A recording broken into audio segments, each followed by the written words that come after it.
Vamos a ver, por ejemplo, sobre el tema de la compraventa de inmuebles, ¿no? Y uno de los casos que más tratamos es cuando estamos inscribiendo o yendo al notario a hacer una escritura pública. A veces nos liamos entre lo que es la escritura, lo que pone en el catastro, lo que es el IBI. ¿Qué estamos haciendo ahí realmente en ese acto? Bueno, es que hay varias instituciones que nos ayudan a saber quiénes son propietarios de los inmuebles y a cumplir con las obligaciones que lleva aparejada esa propiedad. Por un lado está el catastro, que tiene por objeto gestionar los inmuebles de España y determinar quiénes son sus titulares a los efectos del pago de los impuestos de bienes inmuebles urbanos o rústicos.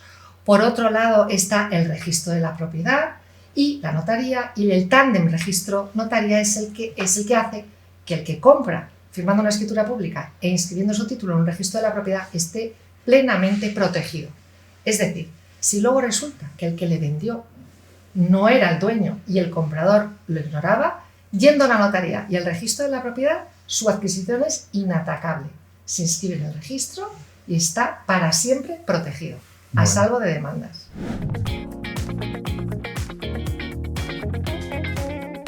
Con un tema, contrato de arras y la escritura. Muy bien. Lo que, primero, para muchas personas el contrato de arras sería prácticamente un contrato válido. Ahora nos lo vas a explicar si lo es o no.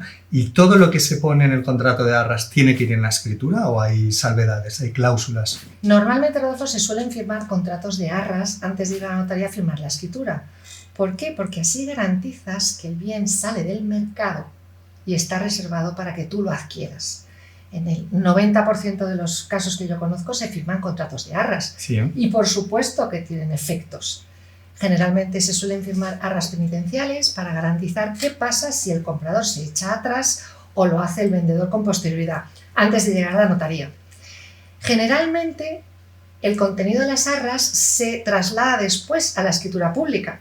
Por ejemplo, en cuanto a la forma de pago del precio, se suele dar una cantidad en concepto de arras que se refleja posteriormente en la escritura de compraventa. Sí. Y después el remanente del precio se entrega en el momento en que esta última se firma. En ocasiones no se trasladan determinados pactos de las arras a las escrituras. ¿Cómo qué? ¿Puedes ponernos algún veces ejemplo? pasa que el precio que figura recogido en las arras no siempre es igual que el que figura recogido en la escritura. Suele ser menor.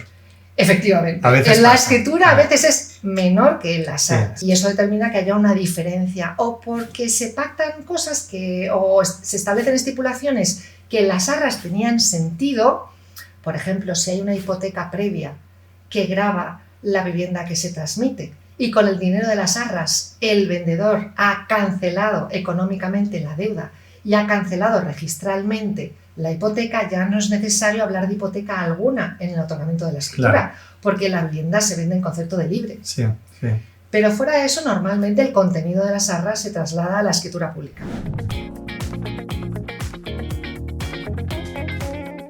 Vamos a hablar de la lectura del acta de transparencia. Este famoso Gran desconocido. Esa gran desconocida, pero que cada vez que encontramos a alguien de repente nos volvemos a plantear los días y todo. Explícanos un poco cómo es el proceso según la nueva ley de crédito hipotecario y los tiempos. Perfecto, Rodolfo. Esta nueva ley, que ya no lo es tanto porque entró en vigor el 16 de junio de 2019, lo que garantiza es que el deudor que viene a la notaría para firmar su préstamo hipotecario conoce el contenido de todos los pactos de dicho préstamo y que si ha habido un error previo se subsana.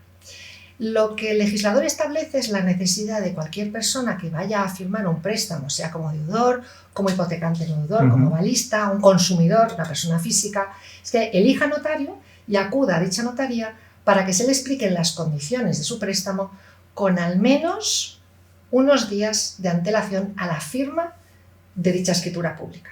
Lo que la ley nos dice es que, recibida por la notaría la documentación relativa al préstamo, desde una plataforma electrónica que hay que comunica a bancos y a notarios, Sí. hay que contar 10 días, excluyendo aquel en que recibimos en la notaría la documentación para poder firmar la escritura de préstamo. Y 10 días naturales. Naturales. Sí. Como muy tarde, ese acta de asesoramiento se tiene que firmar el día antes de la escritura de préstamo. Es decir, hay un plazo de 10 días más 1, si contamos aquel en el que recibimos la documentación, durante el cual se puede ir a la notaría a que se les asesore del contenido del préstamo, y a partir del 11º día es cuando se puede firmar la escritura de préstamo. No siempre es todo tan rápido. Sí. Normalmente la ficha de información, la FEIN, tiene un plazo de caducidad, a veces se firman las actas y luego se firman los préstamos un mes después, aunque generalmente se pretende que se firme cuanto antes. Una vez se recibe la documentación en la notaría, llamamos a los deudores, les citamos en nuestros despachos para asesorarles y en cuanto se puede, se firma la escritura de préstamo. Oye, y dinos una cosa, porque la lectura de la transparencia Sí. es un servicio que cuesta mucho. Es gratuito, no lo paga el cliente, no lo paga el banco por ley. Los notarios asesoramos gratuitamente a todos y cada uno de los consumidores que firman préstamos hipotecarios, y no solo les asesoramos, sino que les examinamos. Cuidado, que esto da mucho miedo. ¿Tipo test? ¿Es un test? ¿Test o preguntas? No, es un tipo test, y generalmente lo que hacemos es que vamos explicando todos y cada uno de los documentos que se contienen en el acta, y conforme vamos haciendo la explicación y recibiendo y contestando a las preguntas de los deudores, se va haciendo por parte de estos el test. A veces es muy entretenido, porque no solo firman clientes que hablan español en nuestros despachos, sino que a veces vienen 3 matrimonios extranjeros, cada uno con su intérprete. ¡Oh, madre mía, Babilonia! Hay. Exacto, porque a veces hay otorgantes chinos, polacos, de muchísimas nacionalidades, y no todos hablan el mismo idioma entre sí. Esto facilita mucho la cuestión si el notario habla idiomas. Sí. Pero claro, es difícil encontrar un notario que hable chino, mandarín, búlgaro y polaco. Pero el inglés suele ser el idioma universal. Y a veces no hace falta intérprete, porque el notario explica las condiciones del préstamo en inglés y el cliente responde en inglés también. Oye, qué bueno. Para la gente que piensa que los notarios cobran mucho y por todo, pues mira, aquí está el caso cuando se ve un servicio que es complejo y que tiene que poner de acuerdo a gente y defender los intereses muchas veces vamos, muchas no, todas las veces a los compradores cuando van respecto a los bancos, que no es un tema que diga, bueno, es que el notario va a decir lo que le diga al banco, no, tendrás muchos casos. Claro, de hecho, cuando recibimos en las notarías esta documentación, la primera validación se hace hasta 3 validaciones diferentes. La hacemos personalmente, nosotros los notarios, con nuestra tarjeta de firma electrónica. Si detectamos un error en la documentación, que algún extremo no es legal, tenemos que notificarlo al banco para que rectifique esa documentación. Y el día que recibimos a los deudores, el banco no viene. No viene el banco, no viene ninguna gestoría, están a solas con nosotros.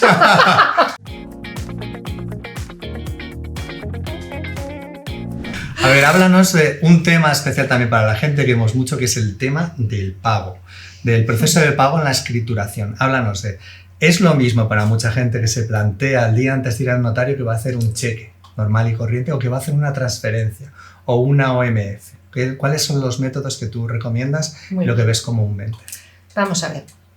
Tradicionalmente se utilizaban como medios de pago el dinero en efectivo, hoy no es posible, ahora hablaremos hasta un determinado importe sí, pero por encima de él no, por tema de blanqueo de capitales, que cada vez es más complejo. Entonces se suelen utilizar generalmente 2 sistemas distintos, ambos con igualdad de garantías. El cheque bancario, que es un cheque nominativo que solo puede ingresar aquella persona a cuyo favor esté expedido, identificándose en el banco con su firma y su DNI para ingresarlo a una cuenta corriente, o bien la transferencia.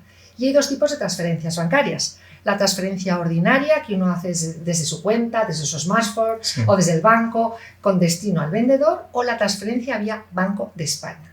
La diferencia entre estas 2 transferencias es que la primera se puede devolver, no es firme ni definitiva.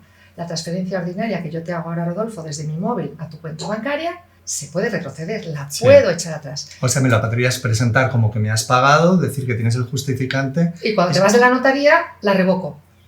Y yo creo que me has pagado y cuando llego no tengo los datos. Efectivamente. Ni tú como notaria, o sea, en el momento dices, bueno, yo en ese momento habría dicho que me has dado un justificante. Claro, lo que pasa es que yo como notaria estoy obligada a confirmar que sí ha pagado, no a comprobar que luego el dinero sigue en la cuenta del vendedor, sería imposible. Si se utiliza a veces las transferencias ordinarias, pero la que mayor seguridad da es la transferencia vía Banco de España.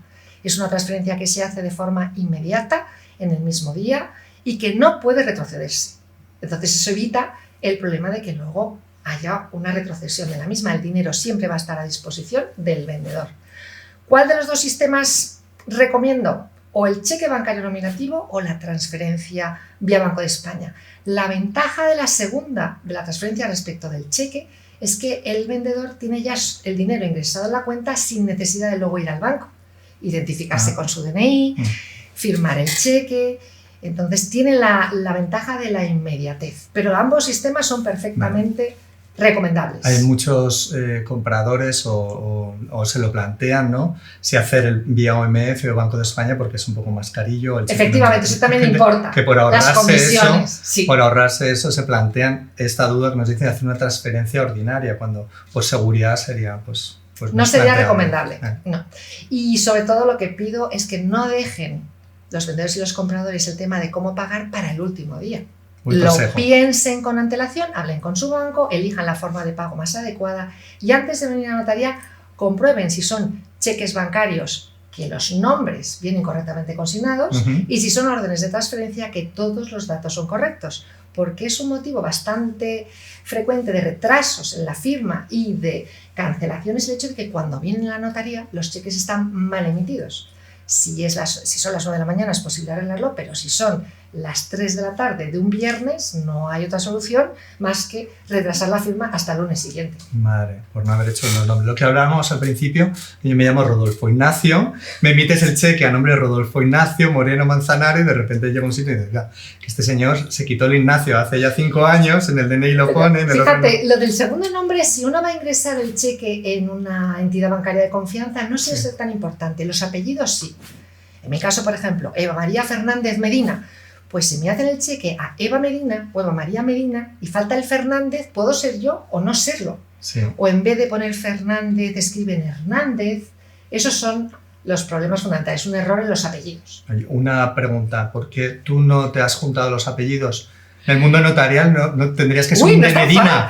Un de Medina o un... No, contar los apellidos es complicado, porque en teoría te tienes que juntar los apellidos de la rama paterna o materna. Sí, sí. Pero yo estoy orgullosísima de apellidarme Fernández como mi padre y Medina como mi madre y no hace falta más. Es muy bueno.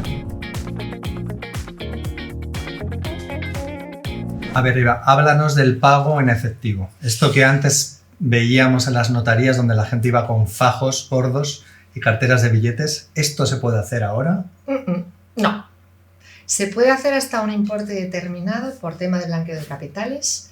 Se puede pagar hasta 100.000 euros en efectivo metálico, pero no una cantidad mayor. Y generalmente ya no se paga nada en efectivo, porque incluso aun siendo la compraventa de 65.000 euros, por ejemplo, una cantidad inferior a 100.000, cuando el vendedor que lleva sus billetes desde la notaría al banco quiere ingresar ese dinero, se encuentra con muchísimas dificultades. O sea que ya eso lo dejamos para otro momento. Sí, son cantidades muy pequeñas. Y de hecho, si interviene un profesional en una sociedad, en otorgamiento de escritura, ni siquiera 100.000 euros, hasta 1.500 euros. No se pueden pagar cantidades superiores a una empresa que vende un inmueble. Lo prohíbe la legislación. O sea, eso os lo habéis quitado en las notarías, porque antes habría gente en habitaciones y dedos sucios. Claro, se solía contar el dinero en el despacho, porque si tú vas a vender y a comprar tienes que saber qué te están pagando. Sí. Pero sorprendentemente, Rodolfo, el dinero ocupa muy poco espacio. ¿Ah, sí? Sí. Los euros. Los billetes grandes. Los billetes, y no tan grandes, pero con lo que cuesta ganarlo, no es tanto billete como tú estás pensando. En las pesetas puede ser, pero desde el euro no ocupa tanto espacio porque la gente suele utilizar billetes de mayor cuantía y no paga con billetes de 5 euros. Billetes de 100, 200, los de 500 no se ven. Yo hace muchísimos años que no veo un billete de 500. Madre mía. Pero de 50, 100, 200 euros sí. Aunque estoy intentando hacer memoria de cuando he visto un pago en metálico y no lo recuerdo.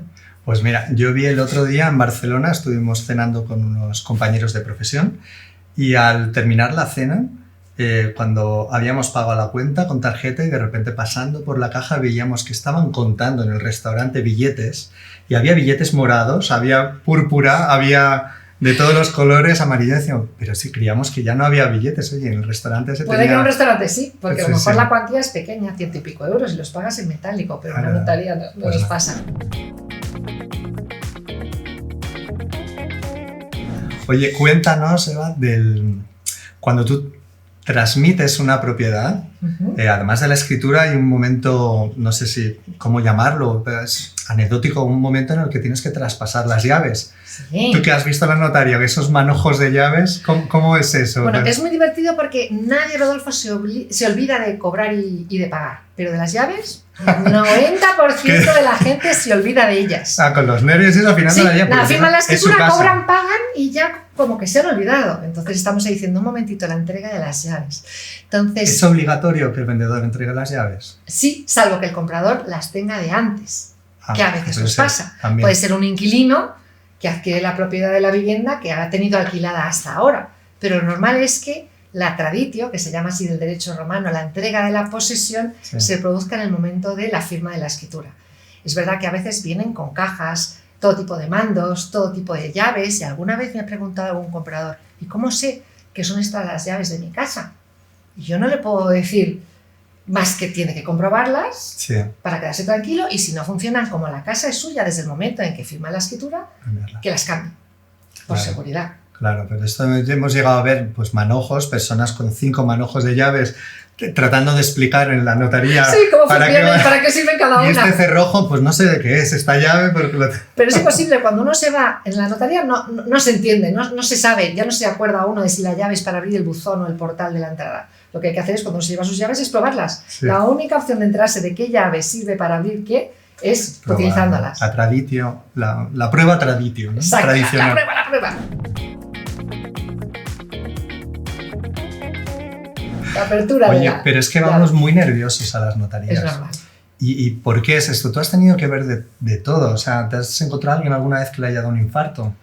En mi notaría, gracias a Dios, a nadie le ha dado un infarto, pero es verdad que es un momento, no siempre se va a la notaría para cosas agradables. Cuando hacemos una adjudicación de herencia es muy normal que todos acabemos llorando en el despacho. A veces pasa que uno va a firmar la adjudicación de los bienes al fallecimiento de su padre y ha pasado 2 meses. Esos son momentos muy duros. Sí. Cuando uno compra una casa y además firma un préstamo hipotecario, está preocupado por el préstamo. Ahora menos, desde las actas, la gente que viene a las notarías después del 16 de junio de 2019 se saben ya el contenido del préstamo y saben que no hay sorpresas, conocen las comisiones y todas las circunstancias, pero generalmente uno tiene sus pequeños momentos de duda, nervios sí, y sí. de dudas. ¿Saldrá bien? ¿Habrá alguna carga oculta? ¿Sabré todo lo que tengo que saber? ¿Me lo van a explicar? ¿Lo voy a entender? Sí.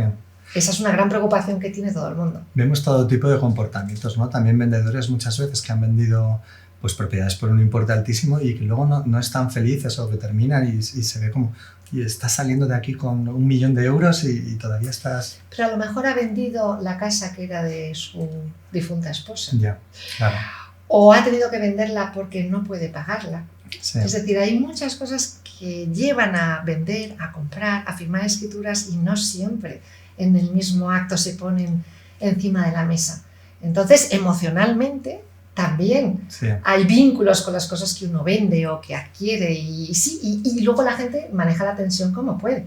Claro. Hay vendedores que a mí me sorprenden mucho, que son muy reacios a facilitarnos en las notarías las escrituras. La información no nos la quieren dar, pero es que la necesitamos. Claro. O preguntamos los datos personales, el estado civil, porque el régimen económico matrimonial de los casados influye a la hora de determinar quién tiene que vender una escritura o cómo se inscribe la titularidad de lo que se adquiere. Y no nos lo quieren decir. Sí, lo hemos visto muchas veces que dicen, no sé por qué te lo tengo que dar. Y pues porque tengo que saber que Claro, es tuyo, pero bueno, de quién es. Si a mí me ¿no? lo dicen, se lo explico, pues me lo tiene que dar y doy los motivos. Pero es muy divertido porque hablando de los regímenes económicos matrimoniales, muchas Sí. veces la gente no sabe cuál es su régimen económico matrimonial. No sabe si está casado en separación de bienes. No Si está sabe- casado. Muchas veces No sabe lo si- dudan. La gente presume que las uniones de hecho son equivalentes al matrimonio y Sí. no lo son.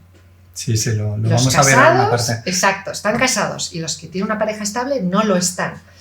Y a veces no saben ni siquiera el régimen económico matrimonial y si son extranjeros se sorprenden para saber por qué lo preguntamos y cuando tienen dudas les ayudamos a descubrir su régimen económico matrimonial, que a veces requiere que preguntemos si son de nacionalidades diferentes, Sí. dónde se casaron, si otorgaron capitulaciones, dónde se fueron a vivir con carácter inmediatamente posterior a la celebración del matrimonio. Hacemos un poquito de espías para conseguir, Oye. o de policías para conseguir la información.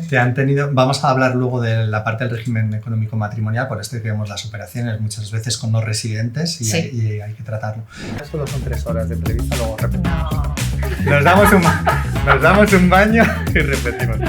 Vamos a beber un poquito de agua para